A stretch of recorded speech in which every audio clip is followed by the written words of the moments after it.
Hi hello, നമുക്ക് ഇന്നൊരു chocolate sponge cake ഉണ്ടാക്കാം. ഓയിൽ ഒട്ടും ഉപയോഗിക്കാതെ കുറഞ്ഞ ചേരുവകൾ കൊണ്ട് നല്ല സ്പോഞ്ച് പോലെയുള്ള ഈ കേക്ക് എങ്ങനെ ഉണ്ടാക്കുന്നതെന്ന് നോക്കിയാലോ. നമുക്കാദ്യം കേക്ക് ഉണ്ടാക്കാനുള്ള പാത്രത്തിൽ കുറച്ച് ബട്ടറോ എണ്ണയോ തേച്ച് അതിന്മേളിൽ ബട്ടർ പേപ്പർ വെച്ച് സെറ്റാക്കി വയ്ക്കാം. ഇനി കേക്ക് ഉണ്ടാക്കാനുള്ള സാധനങ്ങൾ എന്താണെന്ന് നോക്കാം. ഒരു ഗ്ലാസ് മൈദ, 200 ml ഗ്ലാസ്സിലാണ് ഞാൻ മൈദ എടുത്തത്. 4 മുട്ട, പിന്നെ പഞ്ചസാര പൊടിച്ചത് 1 ഗ്ലാസ്. അതായത് നമ്മൾ ഏത് ഗ്ലാസ്സിലാണോ മൈദ എടുക്കുന്നത് ആ ഗ്ലാസിൻ്റെ അളവാണ് എല്ലാത്തിനും ഉപയോഗിക്കേണ്ടത്. 1/2 ഗ്ലാസ് പാല്, വനില എസൻസ് വേണം. വനില എസൻസ് ചേർക്കുമ്പോൾ മുട്ടയുടെ സ്മെല്ലുണ്ടാവില്ല. പിന്നെ അതാണ്ട് 2 സ്പൂണ് കൊക്കോ പൗഡർ വേണം. കൊക്കോ പൗഡർ ക്യാമറയിൽ കാണാൻ അത് ശരിയായിട്ട് കിട്ടിയില്ല. ഇനി നമുക്ക് ഈ ചേരുവകളെല്ലാം ചേർത്ത് ഒന്ന് അരിച്ചെടുക്കാം. ആദ്യം അരിപ്പയിലേക്ക് മൈദ ഇടുക. പിന്നെ ഒരു 2 സ്പൂണ് കൊക്കോ പൗഡർ ചേർക്കുക. അത് ഒന്നിച്ച് വേണം അരിക്കാൻ കേട്ടോ. സ്പൂണ് നിറച്ചെടുത്തോട്ടെ. 2 സ്പൂണ് കൊക്കോ പൗഡർ. പിന്നെ വേണ്ടത് 1 teaspoon baking powder. Baking powder 1 teaspoon എന്ന് വെച്ചാൽ നിറച്ചെടുക്കണ്ട, ഇങ്ങനെ കുറച്ച് പിന്നെ ഒരു ഏകദേശം അളവിലെടുത്താൽ മതി.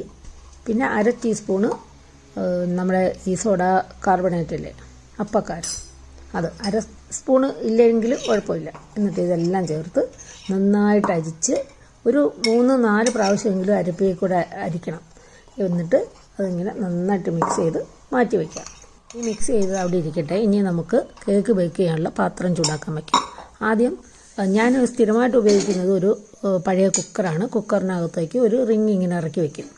എന്നിട്ട് അതിൻ്റെ മുകളിലാണ് നമുക്ക് ഏത് പാത്രത്തിലാണോ നമ്മൾ കേക്ക് ഉണ്ടാക്കുന്നത് ആ പാത്രം വയ്ക്കാൻ വേണ്ടിയിട്ട്. അത് ഞാൻ നിങ്ങളെ കാണിച്ചതേ ഉള്ളൂ. ആ പാത്രത്തിലാണ് ഞാൻ കേക്ക് ഉണ്ടാക്കുന്നത്. എന്നിട്ട് അതിൻ്റെ മൂടി വയ്ക്കുമ്പോൾ അതിൻ്റെ ഗാസ്കറ്റും വെയിറ്റൊന്നും പാടില്ല.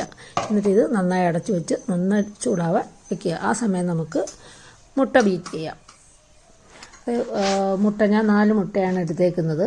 അപ്പം ഇത് ഞാൻ എൻ്റെ കയ്യിൽ ഒരു പിന്നെ ഇലക്ട്രിക് ബീറ്ററുണ്ട്, അതുകൊണ്ടാണ് ഞാനിത് ബീറ്റ് ചെയ്യുന്നത്. നിങ്ങളുടെ കയ്യിൽ ഹാൻഡ് മിക്സ് ഉണ്ടെങ്കിൽ അതും കൊണ്ട് ചെയ്യാം.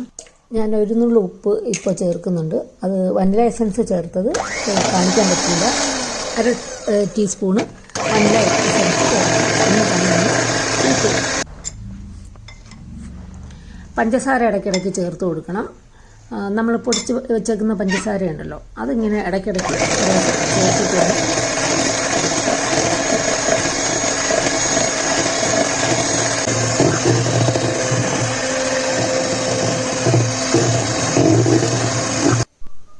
ഒരു 4 മിനിറ്റ് ബീറ്റ് ചെയ്തു. എന്നിട്ട് നന്നായിട്ട് പിന്നെ പതഞ്ഞ് കിട്ടിയിട്ടുണ്ട്. കണ്ടോ, നല്ല വെളുത്ത കളറിലോട്ട് വരും. അത് മഞ്ഞ കളറായിരുന്നതാണ്, പിന്നെ അത് നമ്മൾ വൈറ്റിഷായിട്ട് വരും. അതിനകത്തോട്ട് നമ്മൾ കുറേശ്ശെ പൊടിയെടുത്ത് ചേർത്തിട്ട് മിക്സ് ചെയ്ത് എടുക്കുക.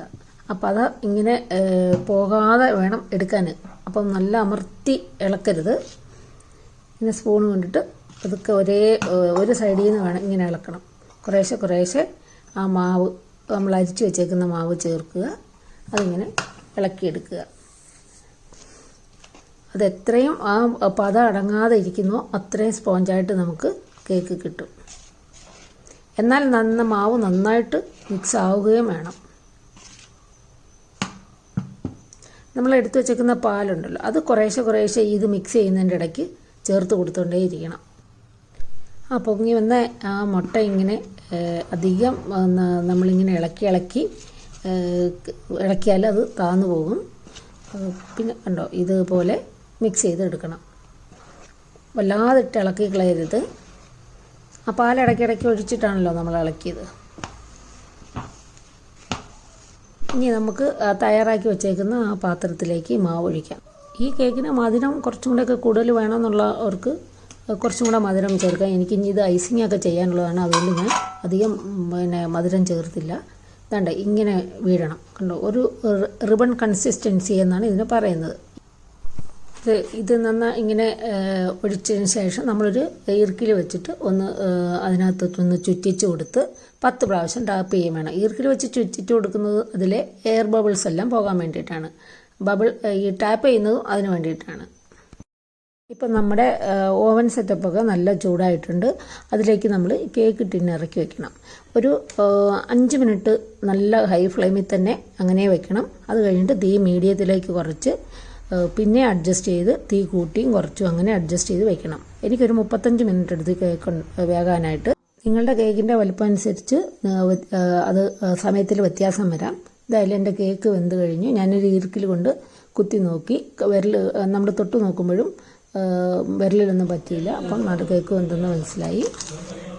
മീഡിയത്തിൽ തന്നെ വേണം കേക്ക് വേവിക്കാൻ. ഇത് എൻ്റെ അമ്മയുടെ പിറന്നാളിന് വേണ്ടിയിട്ട് ഞാൻ ഉണ്ടാക്കിയതാണ്. ഇനി ഐസിങ് ചെയ്യണം. ഞാനിത് പീനട്ട് ബട്ടർ ഉപയോഗിച്ച് ഒരു സോസ് ഉണ്ടാക്കിയിട്ട് ആ സോസാണ് ഇതിനകത്തോട്ട് ഒഴിക്കുകയും പീനട്ട് ബട്ടർ ഇടയ്ക്ക് വെച്ച് അങ്ങനെയാണ് ഞാൻ ഈ കേക്ക് ഐസിങ് ചെയ്തെടുത്തത്. ഒരു 4 ലെയറായിട്ടാണ് മുറിച്ചത്. നല്ല സ്പോഞ്ചായിരുന്നു. എന്നാലും നമുക്ക് നല്ല ഹൈറ്റ് കിട്ടിയതുകൊണ്ട് 4ആയിട്ട് മുറിക്കാൻ പറ്റി. നല്ല ഈ പീനട്ടിൻ്റെ ടേസ്റ്റൊക്കെ വെച്ചിട്ട് ആദ്യമായിട്ടാണ് ഞാനൊരു കേക്ക് ഡെക്കറേറ്റ് ചെയ്യുന്നത്.